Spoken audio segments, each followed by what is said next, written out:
over the world. Candice Jeanette Metzger is a graphic designer for Hasbro Toys.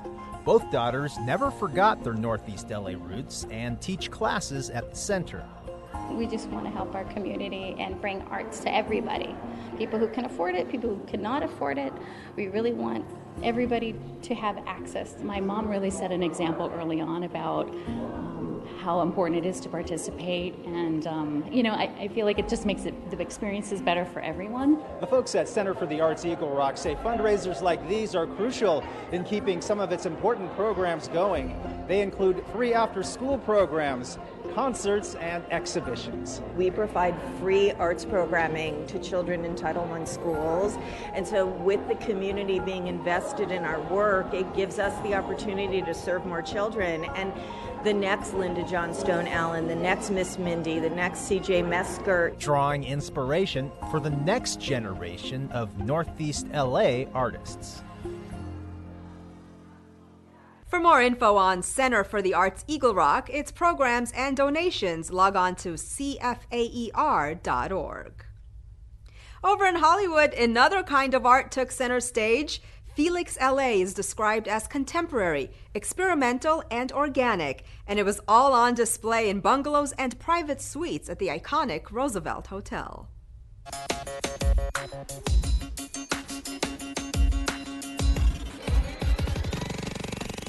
Felix LA is the inaugural edition of an art fair, and it's a throwback to the hotel fairs that were done in the 90s.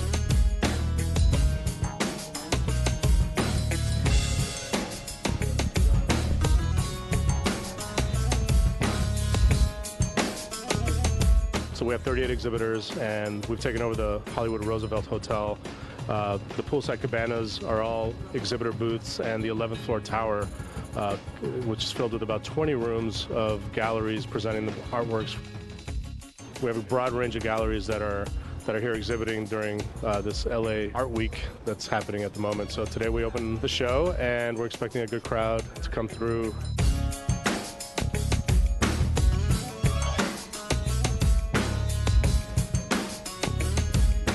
People brought a lot of good quality to this fair, and we're really excited about it. Think you know Griffith Park? Well, think again. Beyond the picturesque hiking trails and the iconic movie scenes are decades of hidden histories.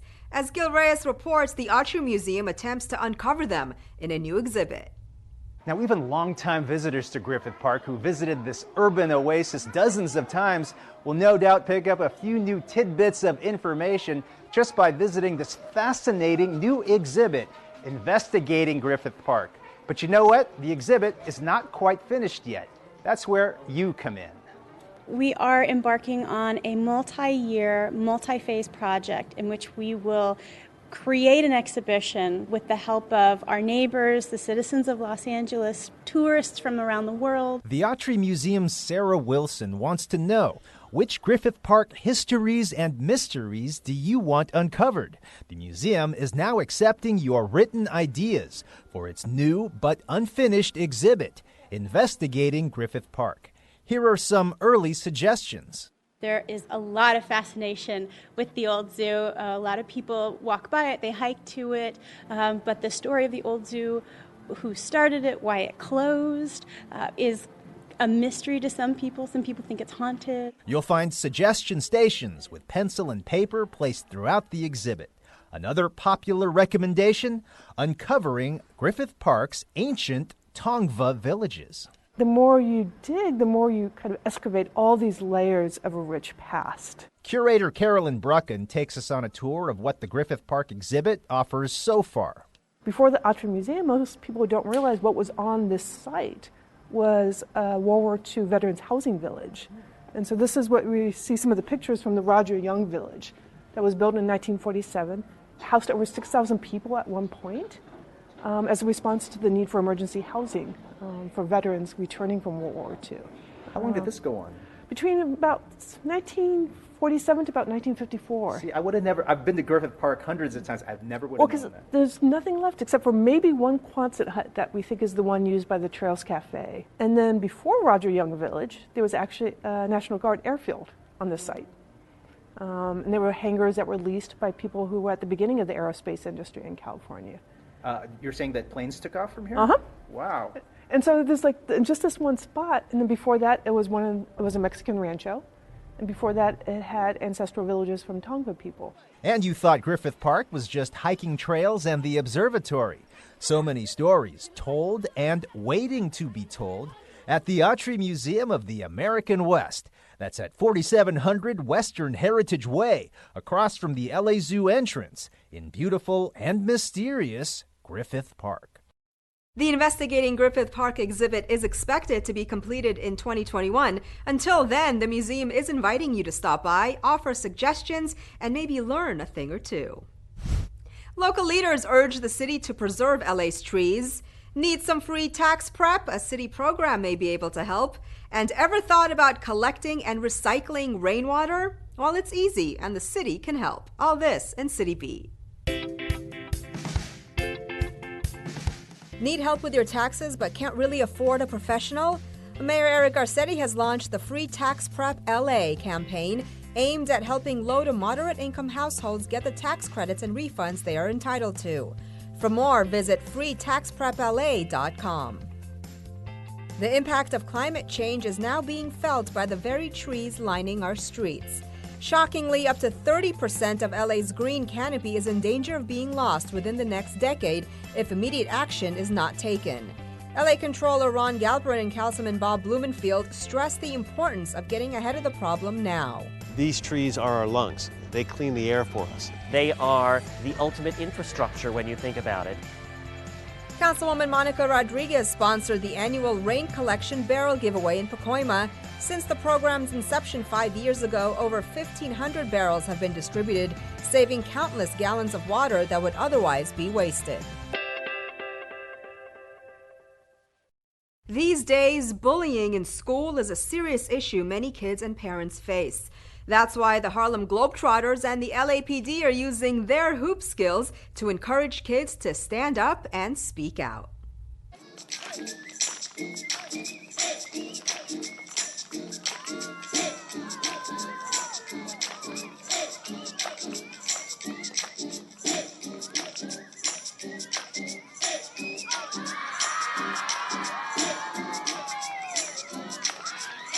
The Globetrotters, we're known as the ambassadors of goodwill. So we go into a community, it's not just about basketball, it's also about having a positive impact. And we found that the number one complaint students have in school today is that there's too much bullying. And so we want to do our part to help with that. Do you guys think that the number one problem students face is too much pizza? Do you think that the number one problem students face is too much recess? The number one problem that students face today in schools is bullying. A lot of our students feel bullied. And for them to be able to have a voice and a mechanism to identify it and to address it is important. Are we going to team up against bullying? Today we are partnered up with the Harlem Globetrotters. We want to make sure that, the next generation isn't afraid to connect with the police and, let them know that we are here for them.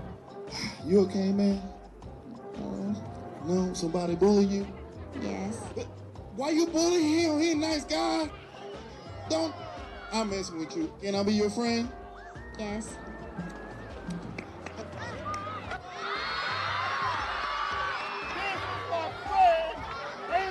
Put Anthony down. We give the message that everyone in the school, staff, teachers, and students are all one team, and that helps the kids to look out for each other and really support each other. Not allowing someone to play a sport because of the color of their skin or because of their gender is a form of bullying. We can come together as a community to really solve the issues that surround our youth.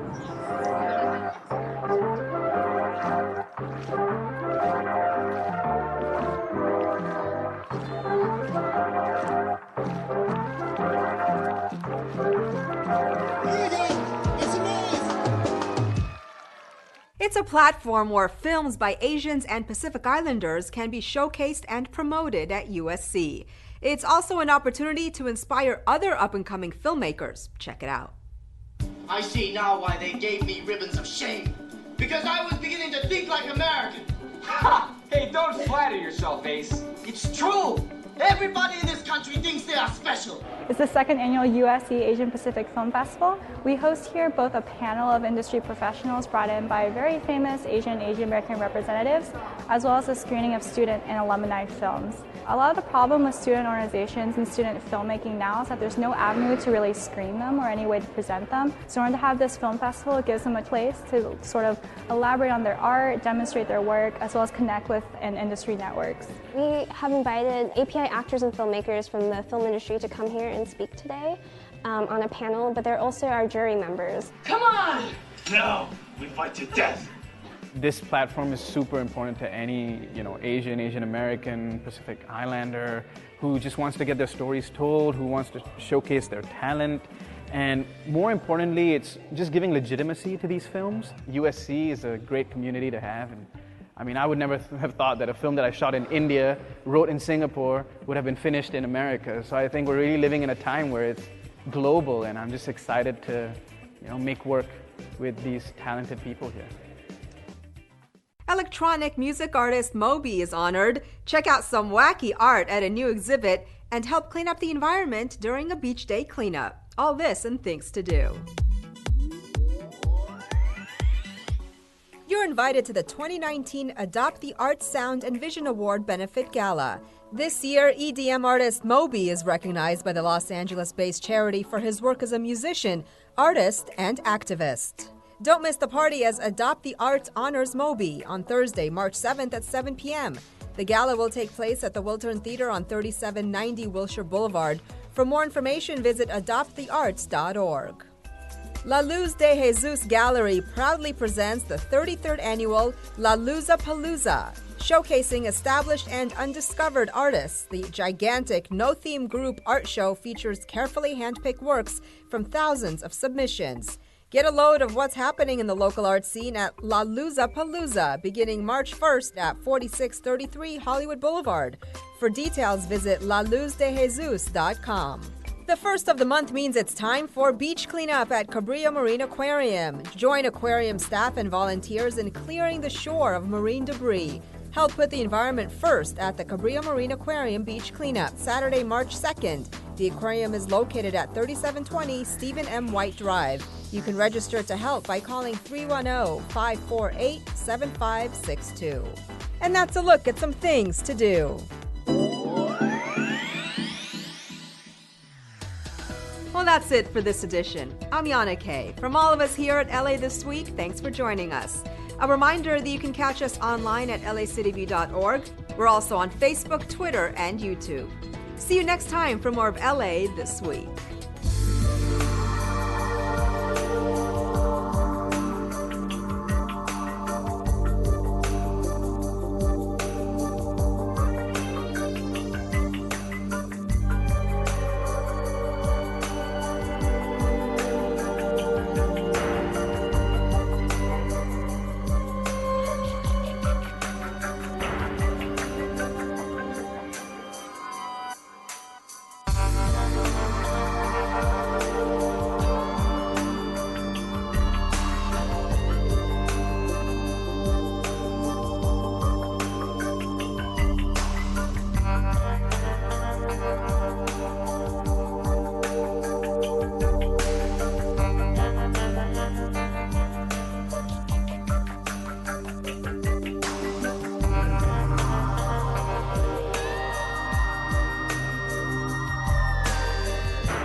Hola, soy Marisol, desde Canoga Park, la ciudad toda americana. Estás viendo LA City View, Canal 35, nuestra ciudad, nuestro canal.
Madam Clerk, we have a quorum. Can you please call the roll? Blumenfield, Bonin, Buscaino, Cedillo, Harris Dawson, Weiser, Koretz, Krikorian, Martinez, O'Farrell, Price, Rodriguez, Rue, Smith, Wesson. 10 members present and a quorum, Madam President. Okay, first order of business. Approval of the minutes. Ms. Rodriguez moves and Mr. Rue seconds. Next. It is. I turned it on. Yeah. It's on. Mine is on. It's on. Yes. Commendatory resolutions for approval. Okay, Mr. Weezer moves and Mr. Bloomfield seconds. Members, please direct your attention to the agenda, Madam Clerk. Let's run through the agenda, please. Madam President, item 1A through J is an item notice for public hearing. Okay. Do we have cards on those items? Yes, there are cards on that item. Let's go ahead and hold those. What's next? Yeah. Item 2 special, please. Yeah, we're on. Okay, That's all right. And then, Madam President, items 2 through 32 are items for which public hearings have been held. The Housing Committee reports for items 29, 30, 31, and 32 have been submitted, posted, and circulated for Council's consideration, and there was a request to hold item 2. Okay, let's hold item 2 for Mr. O'Farrell. Any other specials, members? Go ahead and vote on the remaining items. Let's open the roll, close the roll, and tabulate the votes. 10 ayes. Okay. What's next? Items 33 through 39 are items for which a public hearing has not been held. 10 votes are required for consideration. Because those items are not before us. Madam Clerk, are there any cards on any of the items? There are cards on items 34, 38, and 39. That leaves items 33, 35, 36, and 37 for a vote. All right, let's go ahead and vote on the remaining items. Let's open the roll, close the roll, and tabulate the votes. 10 ayes. What's next? Madam President, if I Mr. Evans, yeah. if I may make one announcement. So in item 38, which we're holding because it's cards, in the environmental impact report that was transmitted by the Department of Sanitation on February 22nd, in the project description in the third paragraph, part of it reads, it's a paragraph that begins, food or beverage facilities that violate the ordinance will be given a written warning for the first violation and monetary fines for second and subsequent violations. Paralleling this proposed ordinance, it should say third and subsequent violations. So, Okay, so that's a technical amendment. yes, so please, when you're voting on that, it'll be with that change. Very well. Okay, Ms. Rodriguez? Thank you, Madam President. I'd like to send 5 and 7 forthwith, please. 5 and 7, forthwith with Ms. Rodriguez. Thank you. What's next, Madam Clerk? My mind was super high. That takes council to item 40, which is a closed session item. Would you like to leave it on the desk? Yes, so go ahead. Let's go ahead and wait for Mr. Krikorian, so we're going to hold that one on the desk as well. Okay. Item 40. And Madam President, that takes council back to presentations, items called special or general public comment. Okay, let's go ahead and do our presentation, Mr. Smith.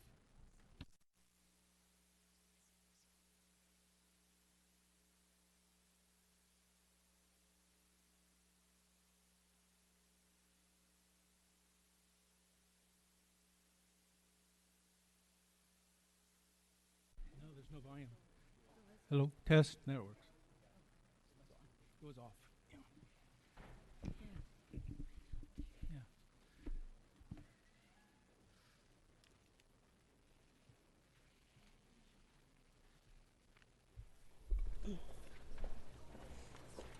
Good morning, everyone.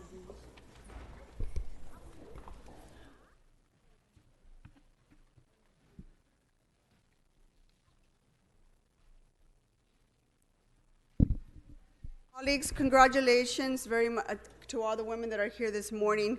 Colleagues, today marks the beginning of Women's History Month, where I'm looking forward to honoring and recognizing the many accomplishments of women in Los Angeles and across this country. 2018 was lauded as the year of the woman, and indeed we reached new records and heights in political representation for women. In 2019, I expect us to expand and grow upon our achievements of last year, from building new leaders in our communities to working to expand legislation and programs to empower and support women across this country. One of the great things about Los Angeles is its diversity.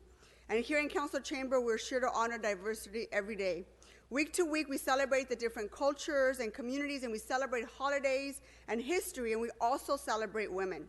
Today, I want to take the opportunity to talk about the achievements of Latinas and recognizing an organization that for 30 years has been making a difference for Latinas across this state. HOPE, Hispanas Organized for Political Equality, works to ensure political and economic parity for Latinas throughout leadership, advocacy, and education. For 30 years, HOPE has focused on empowering our communities through advocacy, Latina leadership training, and increasing knowledge on the contributions of Latinas have made to advance the status of women. To date, HOPE innovative programming for high school students and college students and professionals has served 60,000 Latinas statewide and touched the lives of several thousands more. I am proud to say that I went through their leadership program back in 2000, which makes me kind of old already, but. The goal is to engage Latinas in all phases of their lives and to encourage them to take an active role in advocating for their community, to help women find their voices and empower them to lead and have a strong sense of support. Next week, HOPE is bringing nearly 1,000 women for their annual Latina History Day conference. This year's theme is Bold Innovators, and it will highlight the innovative contributions of Latinas that have made historical differences in their communities and continue to strive.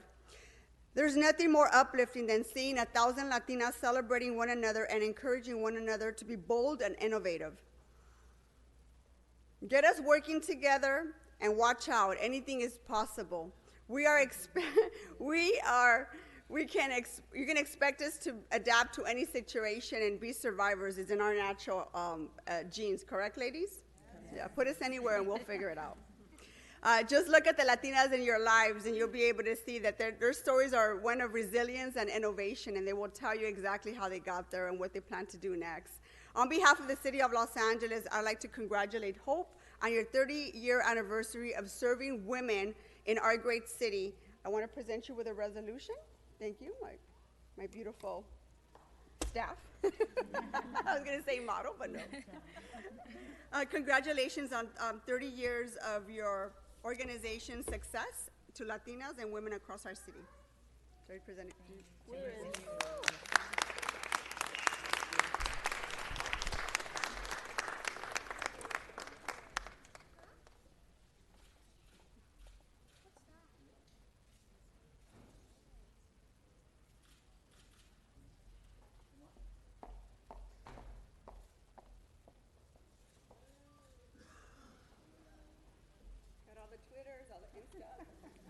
Checked all the boxes on social media. Thank you very much. I also want to introduce the two co-chairs of this year's conference, Amy Vizcarra, who's Vice President of Wells Fargo, and Rosie Arroyo, who's also the HOPE's board chair. I want them to say a few words. Amy, you want to go first? Sure. Good morning, and thank you for having us today. My name is Amy Vizcarra, and I'm a local district manager for Wells Fargo. It's a great honor to serve as the conference co-chair of the 28th Annual Latina History Day Conference. As this year marks the 30th anniversary of HOPE, that means that for 30 years we have celebrated the contributions Latinas have made to the city, state, and nation. As a special thank you to Councilwoman Nury Martinez and the HLA alumni from class of 2000 for her continued support of HOPE and being a mentor to so many Latinas. The proclamation of Latina History Day during our Women's History Month represents the important role Latinas play in the American society.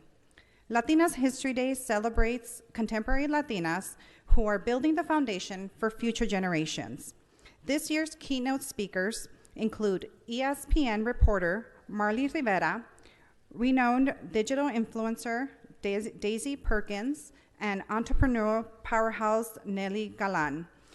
Latina History Day will be on Friday, March 8th, and will be over 1,000 participants in attendance. I would like to personally invite all council members to join us and celebrate the Latinas' contribution at the Belmont. At the Billmore. There's a Belmont too. That's fun. Thank you. I'd like to also introduce Rosie Arroyo, who's the HOPE's board chair and also the co-chair of the conference, right? Yes. You are now. Come on. Thank you, Councilwoman Nury Martinez. And good morning. My name is Rosie Arroyo. I'm a senior program officer at the California Community Foundation, where I have the pleasure and honor to oversee our immigration portfolio. As a proud alum alumni of the Hope Leadership Institute in 2007, I have personally benefited from Hope in its civic engagement trainings, supporting my efforts as an immigrant rights and education advocate. We know that in LA, there are over 185 Los Angeles HLI alumni, many who have chosen to run for office, and we are so proud to have one serve here on this very council, as well as in the State Assembly and the State Senate. And also just want to say that, you know, some of the alumni are small business owners that are creating jobs and bringing businesses to Los Angeles.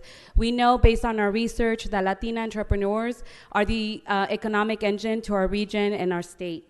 And so on behalf of Hope, thank you for helping us celebrate our 30th anniversary. And I also just want to take a moment to acknowledge our parent leaders that are here joining us today in support from Crystal Stairs, their Community Voices program, who are also just doing an amazing job and are an example of the leadership in the community. Thank you so much. Thank you very much, Mr. President and colleagues. I stand corrected. Ana Guerrero, the Chief of Staff to Mayor Garcetti, is the chair this year of the conference. So sorry I gave you a promotion. Thank you very much. Thank you, Ms. Martinez, and congratulations to all of you. Mr. Harris Dawson, I believe you have an announcement to make. I did these in case you need them. Thanks. Mr. Harris Dawson, you have an announcement?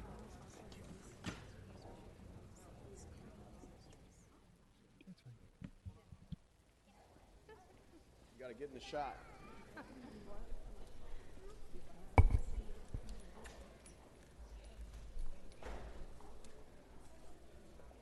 You got to keep coming till you're on TV.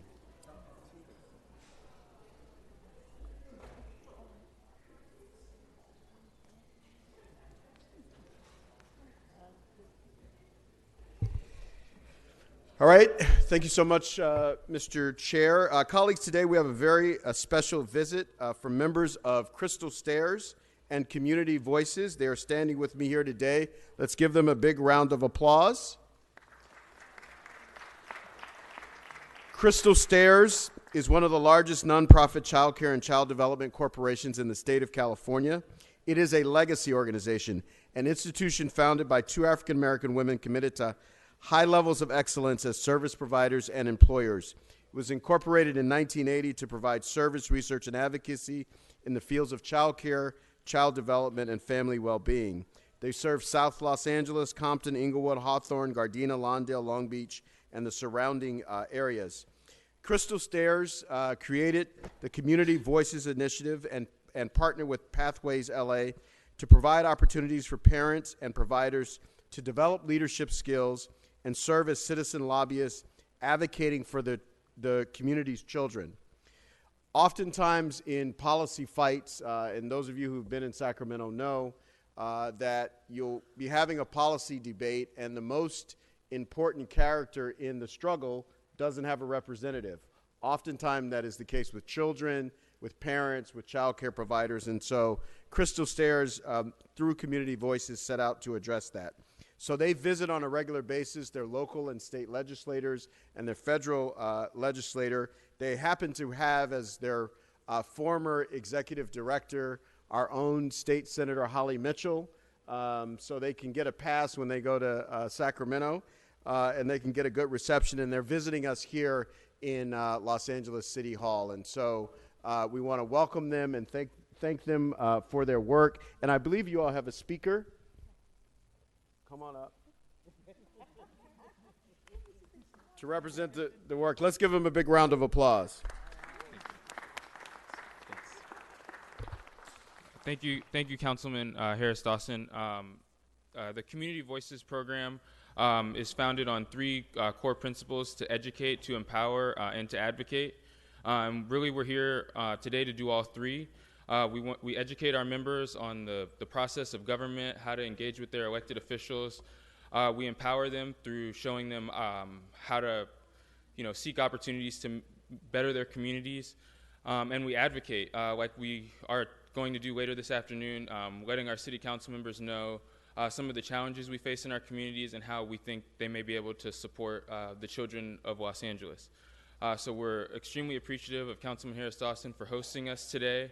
And we look forward, we're pleased to see that the city is noticing some of the efforts at the state level to increase investments in early care and education and child care programs. And we look forward to working with the city to expand those services here to our neediest children.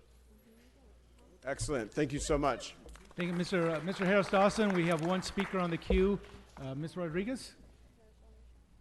Thank you, Mr. Chair. Mr. Harris Dawson, thank you so much for bringing in this beautiful presentation. I was just admiring the young lady over here who is really, you know, she represents the most critical population that often, as you mentioned, does not have a seat at the table. And thank you so much for your advocacy in this space. I know what an important one it is.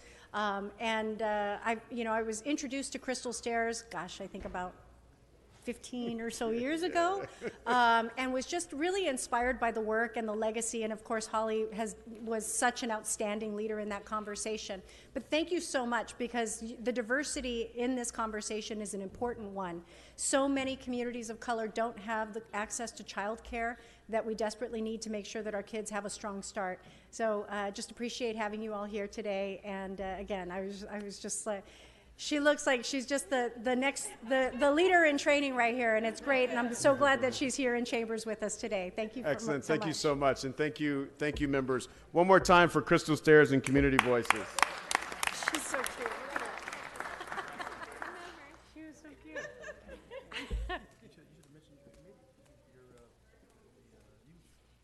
Oh yeah. We got 10. We got 10.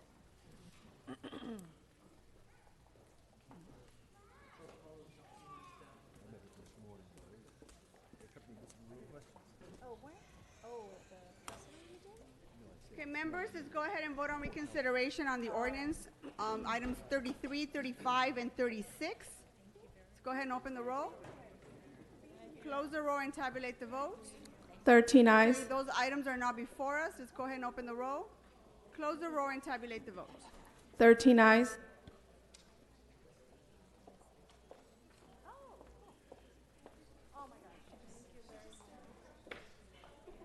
Let's go ahead and move on to multiple card speakers. Mr. Previn? Mr. Previn, are you here?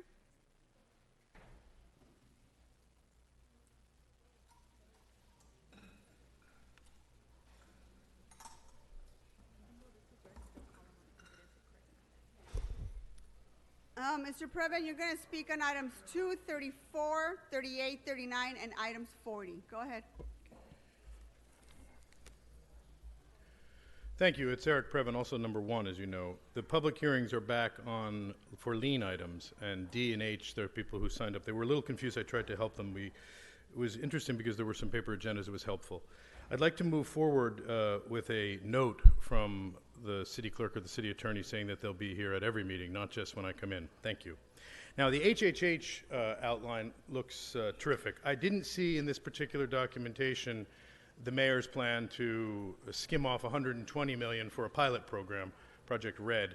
We're excited about it. He's going to, fuzzy up some of the rules to get some things done, and I think Bloomfield is looking forward to that in various districts. Unfortunately, and I feel badly because there's going to be a parcel component coming up for the LAUSD, and Mr. Caputo Pearl and So Mr. Previn, I don't understand what item you're on. Would you please get an agenda item?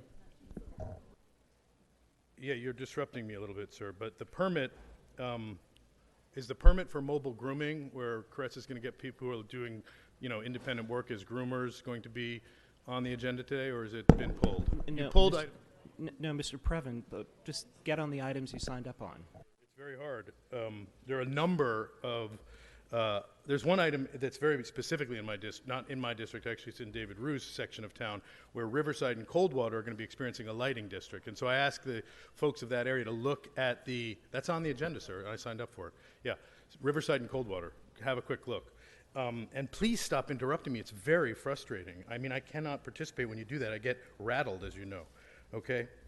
Now, you mentioned that the EIR for the straw request ordinance this, where people are going to be participating in not using these things, but if we catch them, evidently, you mentioned that there's a warning initially, and then what were the fine numbers? Because you didn't read them into the record, and if they've changed, I think it's appropriate that the public at least hear what the second and third penalty would be. I think that's appropriate. Thanks for the pothole blitz, Councilmember Martinez. I think that it's an interesting area, but by not using my LA 311, it raises questions about who gets the benefit of the 250 grand in pothole repairs. Is it just people who are earmarked quietly? And by the way, if Michael Nagel, the city attorney, could report back finally, because he's been asked multiple times about the preferential parking districts and the inclusion thereof employees who are willing to pay for the placard. Fair enough. Now, rounding the corner to public safety, I would just request that the CD7 chair, Monica Rodriguez, hold the public safety meeting at a time when folks can be available. There are numerous interesting gifts that we're receiving for high density shelving for a motorhome. We're getting a motorhome for 50 grand it's valued at, and yet nobody was able to come down on that day because there's a new time. It's very hard. Thank General you, Mr. public Previn. comment? You've got your 1 minute of general public comment. Okay, thanks. So the general public comment is just going to have to be specific and clear, and I apologize, but we need a note from the clerk that they're going to be putting paper meeting agendas back in the hall. We made a presentation to the Metro Board yesterday, and Mayor Garcetti heard it loud and clear. So if not, we'll just have to see what happens, but I think it's appropriate. The city clerk is not above the law, and this is, a quasi-legal area, but you haven't been doing great, as Andrew Westall knows, in the open government category. So I just think by pulling paper meeting agendas from a big city meeting, it sends a very strong signal that you don't want people to participate. So with that, I would just ask that the mayor make it clear to the clerk, because the clerk apparently thinks it's okay, which is very, very strange.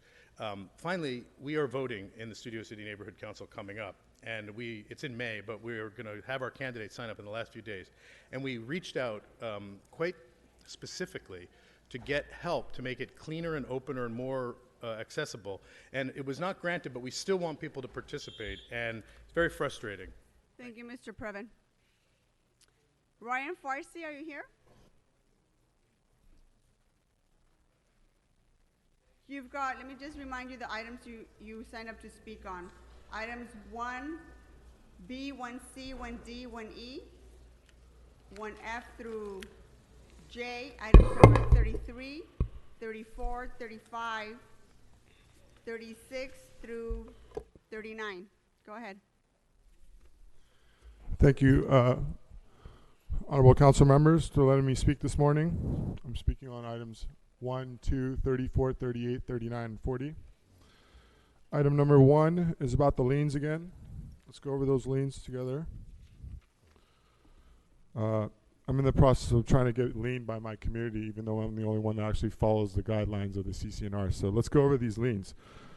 Lien number A is for 9111 South Pedro Street.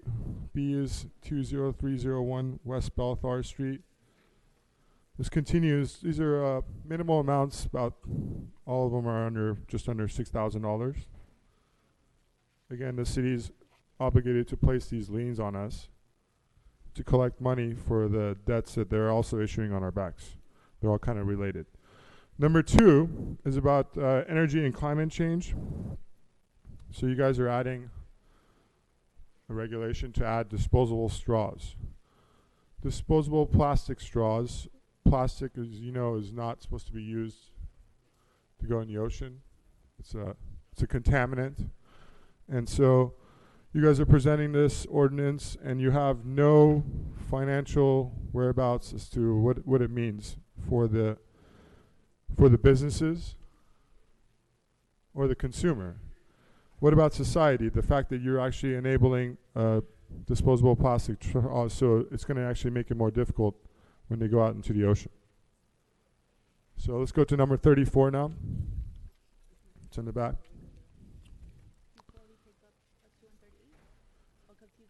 So this is communication for review of street lighting and ordinance of intention of first consideration relative to establishing a hearing date for the maintenance of Riverside Drive and Coldwater Canyon, number 1 district lighting district. So, as you should know, the city is a very big city. It's got quite quite a heavy population, good density everywhere, right, City Attorney? And so you have this street lighting everywhere that's coming and going, and Coldwater probably is one of those streets that has a lot of problem with the rain and the wear and tear over the years. So again, the question I have for the city is that they have a lot of these liens, but still they have not answered my question in regards to financial responsibility. The city clerk pawned me off to the controller, that's an elected official, to answer my questions when I asked about the debts that was placed on our backs in the years 2016 and 17. So it's all related to these liens. So I'm going to give my 1 minute for my comment now. Okay, hold on for just a second. Give him his 1 minute of general public comment. Thank you. Thank you. I'm here to talk about some of the design flaws in the state of California, and also to ask for Governor Newsom for pardon for my association attorneys and the association board of directors, Mr. Elliott and Mr. Gage, and their attorneys, Berding and Weil and Iger Wankowski. So the reason I'm asking for their pardon is because they've made some mistakes in moving our common area, and I'm not interested in suing myself. I'm a member of the association. Last night I discovered that the Ford factory that was built next to us, was always there when they built our community, is leaking. And the leaking is pretty excessive. I actually know the community that they built over there, some families that have miscarriages and things like that. So I'm here to get the misdirected attorneys of mine to actually follow the direction and protect us from what's happening, which is the chemical imbalance that's coming our way, thanks to the Ford Motor Aeronautical factory, which we didn't place there, but California approved to put residents. Thank you very much. Okay, members, let's move on to items 34. Let's go ahead and open the roll. Close the roll and tabulate the vote. 12 ayes. Let's go ahead and close the multiple speaker cards. Mr. O'Farrell, are you ready for items number 2 and 38? Thank you, Madam President. Colleagues, what is before us is a plastic straws on request ordinance that was approved unanimously in the Climate Change, Energy, and Environmental Justice Committee last week, chaired by you, Madam President. And what the city ordinance does is it goes further than the state ordinance, which is now in place. The state ordinance exempts fast food restaurants. The city ordinance does not. It is still a plastic straws upon request ordinance. However, it doesn't exclude fast food restaurants nor fast food orders through fast food windows. For the better part of a year, my office has worked very closely with the Restaurant Association, McDonald's Corporation, environmental community, the disability community, our own Bureau of Sanitation, to hammer out a very reasonable and fair approach to how we address a major environmental calamity that is unfolding before us. It's not a future problem, it is a current problem. Plastic straws are one of every 10 items found on the beach at cleanups. We know that by 2050, if we don't act now, plastic in the oceans will outnumber fish in the world's oceans. We know that there are several floating gyres in the Pacific Ocean, the size of the state of Alaska. Although straws are a small part of the 8 million metric tons of plastic that end up in our ocean every year, we know that it is one thing that we can have really great control over, both with a personal choice and to effectuate a policy that will help highlight the plight of our world's oceans and the danger and the threat that the environment faces from plastic straw waste. Over the past 50 years, society has been conditioned to believe that plastics and the use of plastics have no consequence. Well, they definitely do, as some of the issues that I just mentioned. And many people have seen the very disturbing video of the sea turtle with a plastic straw wedged up its nostril and the surgery that was required to remove that. Imagine the countless incidents like that that we never ever see, that never make the light of day. I would argue that this is one of the great examples of thinking globally and acting locally, and we can make a difference at what kind of environment, what kind of planet we leave to future generations. In Los Angeles, the city population of around 4 million, we have the bandwidth, the wherewithal to effectuate better and more innovative manufacturing practices that could result in biodegradable straws and plastic stirrers that are used at bars. And I think that's exactly what we'll do with this ordinance. We're awaiting a report. As I mentioned, we've been working with sanitation and the Department on Disability. We're awaiting a report that will come back to your committee, Madam President, that will take a look at phasing out plastic straws entirely by the year 2021. This is very important.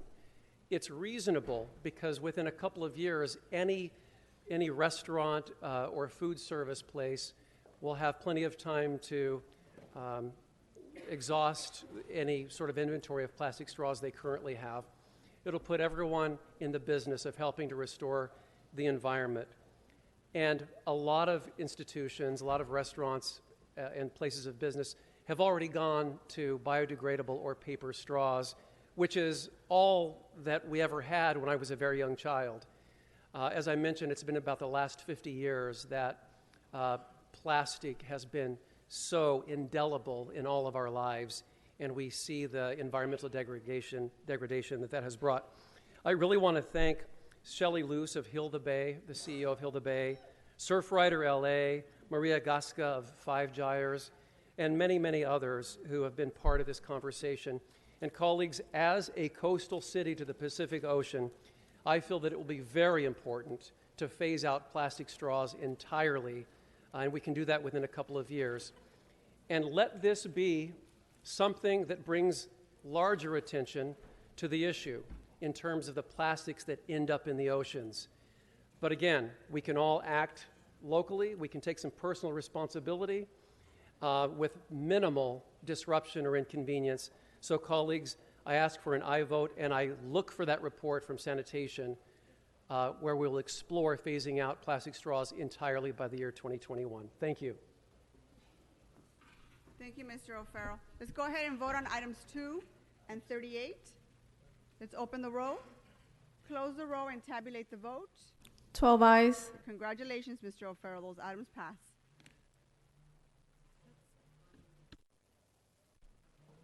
Urgent forthwith. When it requires a vote, let's go ahead and vote on the urgent forthwith request from Mr. O'Farrell. Let's open the roll, close the roll, and tabulate the vote. 12 ayes. Mr. City Attorney, let's go ahead and go to item number 40. Yes. You had made a technical amendment on this item, correct? Oh, 38. Sorry about that. So I believe that this item can be dealt with, voted on in open session. Mr. Kokorian, do you want to speak on 40?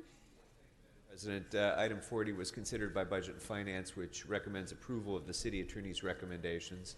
Unless there's questions or concerns, that can be done in open session.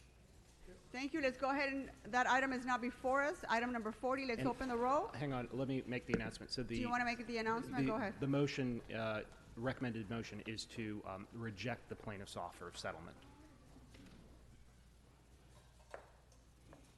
Let's open the roll, close the roll, and tabulate the vote. 12 ayes. Thank you. Mr. Smith, can you?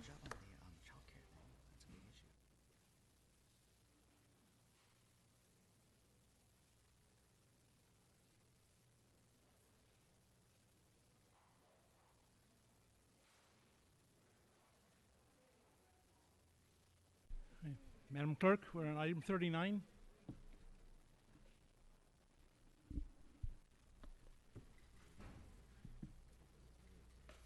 Okay. Mr. President, thank you. I'd like to speak on this item. Members, 3 years ago, we were preparing for the El Nido storms that really never materialized. But after this incredible winter that we've had this year, I think we can be very, very grateful that we've had a good winter and we've had a lot of water. And I think already in June, we've already been able to we already received almost 12 months worth of rain only in the month of January. And the reason I have this item before us is that I'm asking that we transfer at least $250,000 for Measure M to immediately start taking care of some of these pothole issues throughout the city. As you can tell by driving around our city, not only do you see these potholes, but they're becoming more and more apparent that we just can't seem to keep up with the repair as soon as possible. I remember when I sat on the budget committee, the amount of lawsuits that we had to settle as a result because we can't seem to repair our infrastructure fast enough. And so this proposal is to be able to use some of this local return money from Measure M to immediately begin a pothole blitz that would cover at least 4 weekends starting March 9th to begin to identify potholes throughout our city and get the Bureau of Street Services to begin repair on these potholes. I also want to thank Mr. Harris Dawson for being my co-sponsor on this item. I know you and I have talked about, we rely so much on the 311 app, and that's a good thing that we do that, but so many of our communities are not savvy enough to be able to use that app. So we need to be aggressive and make sure that our staff is out there identifying some of the potholes and then immediately start to repair them. So I ask for your aye vote on this item. Thank you. Bring on the blitz. Okay, see no speakers on the queue. Will the clerk call the roll? Oh, excuse me. Ready to vote? Open the roll. Close the roll. Tabulate the vote. 12 ayes. That passes. That'll take us back to item number 1. We have cards on item number 1. Mr. Charles Ashley.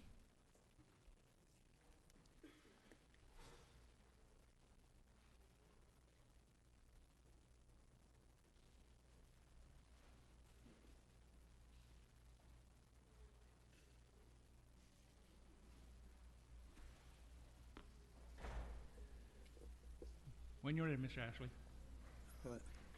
Good morning, City Council members. We are here for proposed lien against our property, our home, where we lived for the last 29 years. I've already been to court on this, and Judge Martinez put me on diversion to May the 2nd. I fill out the papers and turn them into the city financial office that it is our residence where we've lived for the last 29 years. We don't have the pictures to show that most of these complaints are erroneous, and it's 3 years old. And me and my wife we're retired, so we don't have no $2,500 to give nobody for an erroneous report. Okay, thank you, Mr. Ashley. Ms. Ashley, did you also wish to speak? You're on the speaker queue. He's gonna speak for me. 9156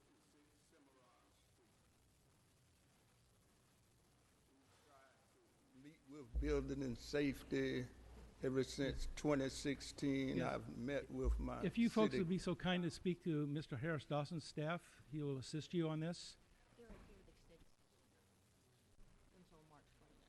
All right. Mr. Harris Dawson, you want us to extend this for 30 days on this one item?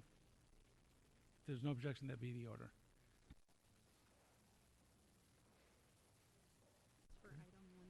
Okay, and Victoria Samuels on item 1D.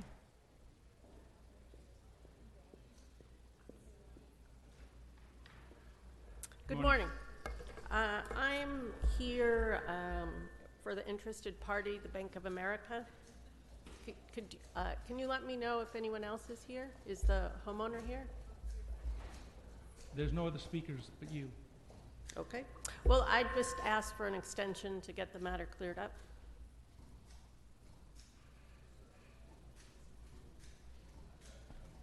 Do you know which district you're in? No, I don't. You're in, where? I don't know what district Okay, it's in. Council District 15 is not here today. Is a member of his staff here? If you could meet with the lady over here from Mr. Busquiano's district, will assist you. Thank you.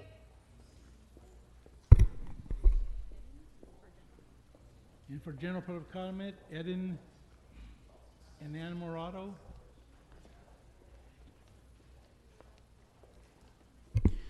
Hello, my name is Eden Enamorado. This is more like of an announcement. I am from the William C. Velasquez Institute, and we are a part of the LA River Revitalization Project, and we're doing community outreach in the cities of Silver Lake, Cypress Park, Downtown, Chinatown, and Lincoln Heights.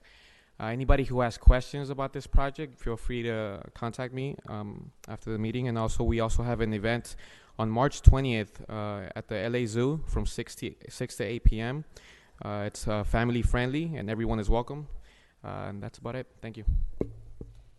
Thank you very much. So we're back to item number 1. Madam Clerk, you have statements to make on the record?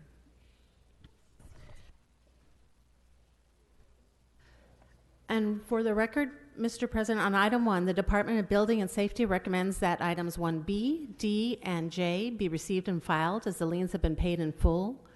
1C and 1I be continued for 30 days to March 29th. And that items 1A, E, F, G, and H be confirmed at the following reduced amounts. 1A, $2,953.67. 1E, $1,284.56. 1F, $4,371.49. 1G, $984.56. And finally, 1H at $2,483.96.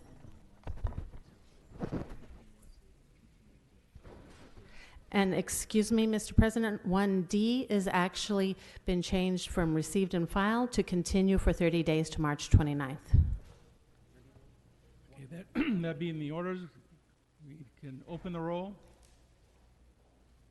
close the roll, tabulate the vote. 12 ayes. Thank you. Okay, Herman for general public comment. Is he here? There he is.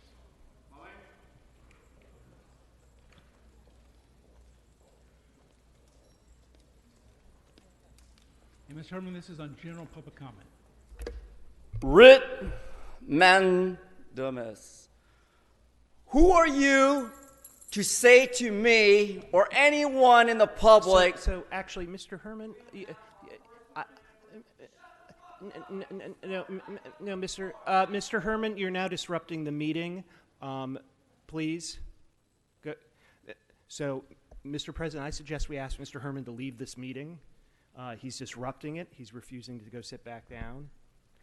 Mr. Herman, please leave the meeting. Quietly. Please leave the meeting quietly. Okay, so I suggest that Mr. Herman now be ordered removed from the meeting. Mr. Herman, you didn't follow the rules. Mr. Herman, Mr. Herman, you're disrupting the meeting. You're arguing with the chair. You shouldn't have been here. Mr. Herman, you've been ordered to removed. Please leave. Mr. City Attorney, how many times? I think Mr. Harris Dawson is going to ask. Thank you, Mr. Chair. I think we're on the same note. This yes. makes the third consecutive Indeed, meeting that Mr. Herman Mr. should Herman's not been have. thrown out. Mr. Herman should not have been here at all. Thank you very much. Okay. Madam Clerk, what's next? Council has motions for posting and referral. Motions are posted and referred. The desk is clear. The desk is clear. Seeing no other action. Any announcements? Any announcements? Seeing none, do we have adjourning motions? Please rise. For announcement, Mr.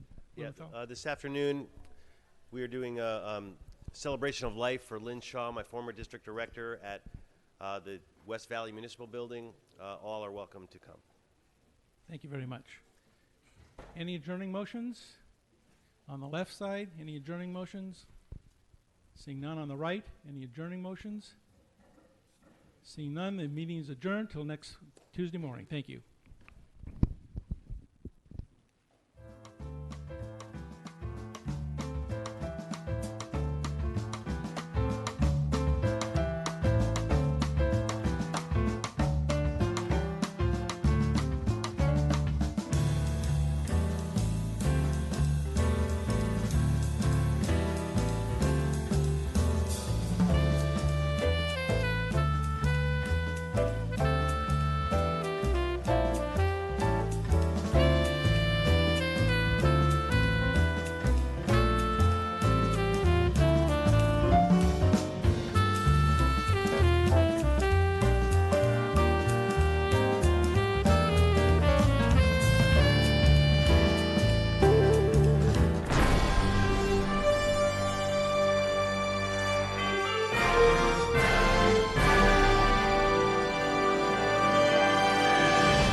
Wilmington and San Pedro have always been the gateway to Catalina since back in the late 1800s. My father, myself, and a friend of mine started Catalina Express along with my brother Tim in 1981. And we came in to actually replace the seaplanes that were at that point going out of service. So what we needed to do was replace that service with fast boats. So we went out, we bought one boat, it was a 50 passenger, and we started out with doing 3 runs a day. Well, about 1 million to 1.2 million people go to and from Catalina on an annual basis. And back in 1981 when we started, I think we carried 3,500 people that year. Both my daughter Amanda and my son Eric, they're all in the business. This building was actually built back in 1966, and it was the seaplane hangar building. They'd take off underneath the Vincent Thomas Bridge. Our goal was really to make it so people felt their trip started when they got here. There's bocce ball courts here located on premises. There's also a putting green. We got fire pits when it's chilly out, and people do seem to feel like they're on their way to Catalina as soon as they walk through the gate. Wilmington used to be the location for the freight service here to the island, and to bring them both onto the same property has been a home run. The Port of Los Angeles has been a real partner in this all the way along. They worked very well with us in trying to come up with a solution for this move. And I think that what we've come up with is one of the best locations we have. When we brought our employees back to this location, we were able to bring 100 employees back this way. Catalina Express employs approximately 325 employees in total, with the vessel crews and administration and ticket sales and the terminal facilities. Avalon Freight Services employs approximately 26 people, with operating the 2 vessels that we have, as well as the warehouse here and on the island. The island is always growing. It's been an exciting part of being not just in passengers, but also in freight now. A normal week of freight going to Catalina Island is 5 days a week, 15 trailers. It's shipping fuel, it's food, it's beverages, it's everything you can imagine that has to go to an island to keep it moving. My favorite hobbies are getting out and going fishing. It's a lot of fun to go out off the island and do some fishing. It's always been known as a fishing paradise. Well, I think the favorite part of Catalina Express for me is working around the water. I've been around the water all my life. We just like to be a big part of this overall Catalina Express family. Our whole team here has worked hard to build what we built. There's no I's here, it's a lot of we's, and we really all enjoy it.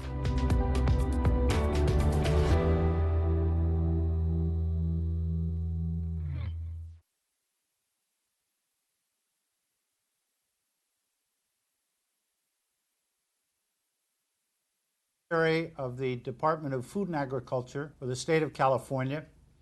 And as I said on his first visit, what impresses me is the fact that he's a farmer. Farmer first, then bureaucrat, and nice guy all around anyway, but a farmer. And that's very special today because we are losing our farmers. Family farmers are, in many cases, in many states, a thing of the past. But as secretary, he is concerned about that, and he's concerned for all of us that the food system remains healthy and safe and nutritious.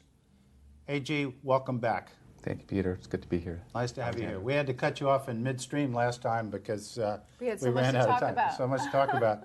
So now we're back, and I'd like to start again, just if you would bring our viewers back in touch with the state of agriculture in California.